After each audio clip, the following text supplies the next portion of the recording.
Now, I don't think this is going to become the next Bye Bye Man. I don't think this is going to become the next Unfriended.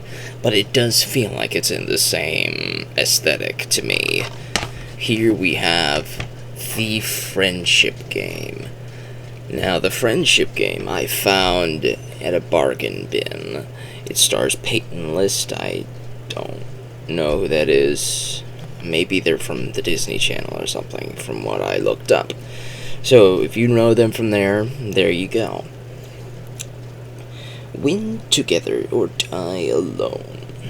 Now, the Friendship Game feels like the Bye Bye Man and like Unfriended / Friend Request, because it deals with that cusp of the high school to college age student who has a bunch of friends, and they rely on the friendiness of the friends.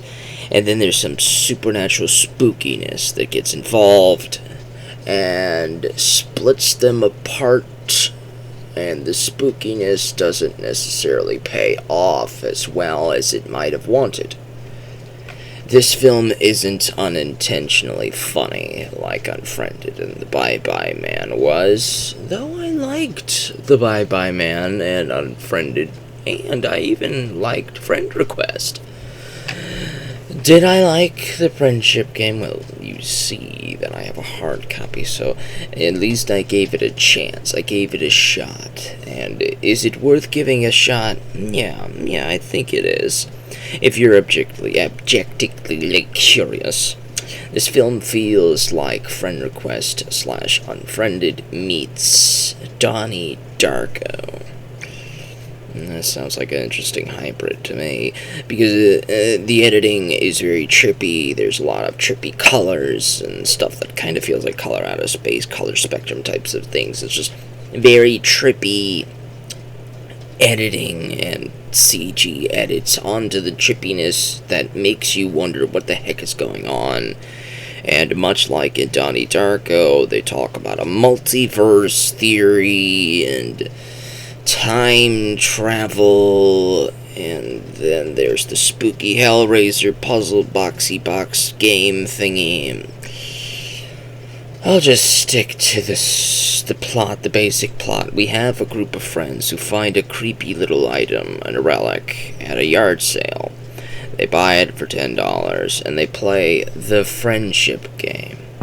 The Friendship Game is where you and your closest friends all place your hands on this little puzzle bottle box thingy-majiggy, and you all say your deepest, innermost secrets and desires. And you have to be honest. You cannot lie, because if you lie, then you'll have a bad time, because apparently this is like a Wishmaster type of thing, or a monkey's paw type of thing, or some sort of wish-granting type of thing, where if you state your desire and it's not actually what you wanted, you may end up with unintended consequences for such a desire, because you weren't being truthful to your friends or whatever. It might be deeper than I might be thinking deeper than the film actually is, or the film might actually be deeper than the surface level of it might be. Who knows? It could be either or. So each of the friends, there's 4 characters involved. Peyton List is the main character. Then we have Peyton List's friend Cotton, who is the one who buys the puzzle box and convinces everybody to take part. And then there's a dude named Rob, who is friends with them. I think there's some sort of triangle involved. I think Rob likes Peyton, and then Rob also likes Cotton, and Cotton likes Rob. I don't know. I didn't pay attention to the early first act in regards to the relationships with characters. It started getting interesting in the second act, as most movies tend to do, which often means that the first act is very hard for me to remember, especially for these types of movies. What else? The 4th character, her name is Courtney, and I don't know much about her personality either. but each one makes a desire, and it wasn't actually what they really desired. We have Rob, who just says that his greatest desire is to be good at sex, right? And I think his actual desire was to probably get with her. We have Courtney, whose desire is to get into a university that she's trying to get into. And then we have Cotton. I don't know what her wish was. Peyton's wish. This takes place right after senior year of high school with these kids. They're all like 17 to 18 years old. And this is their last summer together before they all move on with their lives. Rob is going to one college, Cotton's going to another college, Courtney may be going to another college, leaving Peyton all alone in her hometown. So naturally, she's going to feel like they're going to abandon her once they leave, once they move away. Mainly because in her backstory, she has a father who abandoned her through whoever knows why. It's implied that it was marital problems, though it might also be problems with her and her legal issues and things like that, because she is a little bit of a anti-authority type of character, especially when you see her dealing with people of authority and how she views them with such levels of disdain openly and disrespect. So it doesn't really tell you, but you can infer and build the story in your own head as you're watching it. So naturally, she feels like her friends are going to abandon her, and her desire has already been met, that she has friends, that she's got her friends with her, right? And they're all going to be moving away, leaving her alone. So her wish was that she gets to keep her friends, basically, but what she ends up saying is that you guys leaving is going to break her heart, so she just hopes she doesn't give a crap about when they do leave. So then the trippiness starts to happen after this scene. We get some art house types of titles where they show the title of a character's name, and then we switch to that character's perspective, film-wise, and we follow that character for the next act, for the middle act, for the second act. The second act is the kind of anthologically based, where we show a title of a character's name, and we switch to that character. We see what that character goes through in the following aftermath. And the immediate aftermath is that this character, Cotton, ends up disappearing. And the FBI agents investigating the disappearance of Cotton ends up talking to all three of the remaining friends, Peyton, Rob, and Courtney. And they all say that they don't know what happened to her, and they all are trying to look for her as well. They're putting up missing signs and all that stuff, so, yeah. They just can't remember the night that they were supposed to meet Cotton at a party, this trashy party. There's like tags and graffiti all over the place. It wasn't really a place I would have ever gone when I was their age. Then again, I was boring, and am boring.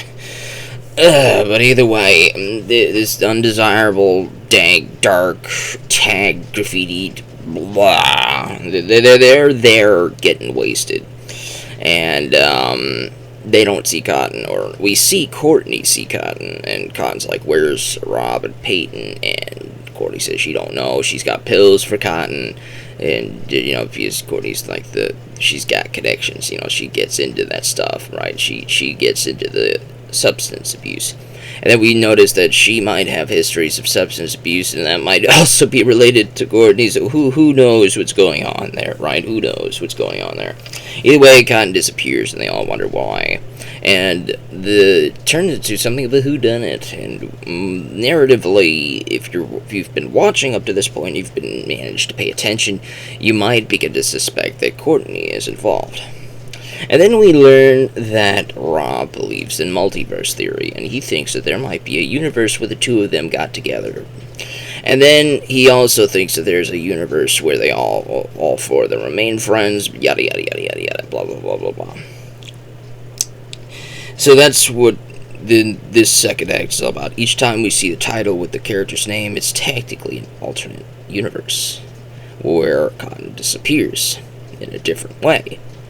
So we switch to Robbie's perspective next, and Robbie's doing his thing, blah blah blah blah blah, and then we go to Peyton's perspective for the rest of the movie throughout the third act as well, and they end up hanging out at Cotton's house. Cotton's got a little brother or something, and the kid is very creepy. He's a creepo hacker man, and he might be possessed by the puzzle box. I don't know. Either way, Rob goes up to the hacker man's computer place and sees that the guy hacked into Cotton's webcam in her bedroom and has been spying on her for the past who knows how long. And he's got files for every single video clip that he's recorded. And we begin to suspect that these clips are from alternate universes, because different things happen in each clip, and often at the same time. So you're beginning to wonder what's going on with the spookiness. And then we realize in 3 different universes, each one of these friends end up killing their best friend. Courtney ends up killing Cotton by supplying her with drugs, and Cotton takes the drugs and dies. Robbie ends up stabbing Cotton to death in her backyard. The film doesn't tell us why. It doesn't tell us why. Peyton ends up punching Cotton after an altercation, because Cotton ended up walking in on Rob and Peyton having sex in the trashy party place with the graffiti everywhere and dark, dank. Ugh. So she catches them doing that, and just like, oh, so these two have a history. They might have implied it in the first act. I just couldn't remember it. So, yeah, there might be a triangle between the 3 of them. So she catches Rob and Peyton having a thing, and she reacts understandably upset. Even though I was often confused, because there was no obvious implication. If it was obvious enough to know that Cotton actually had a thing for Rob, then you'd think that Peyton would have respected that, but, they were both completely wasted, but that's another reason why you should never get wasted. Kids, don't do that. Don't do that. You'll make mistakes. These films always do this crap, where they show kids getting wasted, and they may end up making stupid mistakes, and then they end up giving you a predisposition as you grow up, thinking that if you drink and do all this substance abuse, you're going to end up being a stupid mistake-making person as well, and then it's like they don't trust you to be responsible. And I understand, I have to imply, I don't want to say that be responsible. Don't you ever do that stuff under 21, yada yada yada, legal disclaimers everywhere. Either way, so it shows each one of the 3 kids killing Cotton in a different universe. And then this mysterious puzzle box thing says your friendship wasn't genuine, blah blah blah blah blah, and since your friendship wasn't genuine, you must die, blah blah blah blah blah. And then Peyton ended up saying that she lied about her innermost desire, and her innermost desire was to keep her friends because they were going to move away, and she thought that they were going to abandon her because her father abandoned her as well. So, yeah, we go to another universe, and the friends are together, happy, hunky-dory, time travel, Donnie Darko-ness, whatever. It really was a Donnie Darko-esque type film. Though Donnie Darko is the superior film. I do think Donnie Darko is the superior film. And I think you might too after watching this. Though I do think, if you're curious enough, you should give this film a chance just to see what I'm talking about, what I've been talking about in this video. Not necessarily for the spoilers, but you have to see how they filmed it, how the characters acted. Even though if you know what happens, you have to see it to really believe and get that image in your head, get the image that I've got in my head. It's worth at least a watch for your curiosity.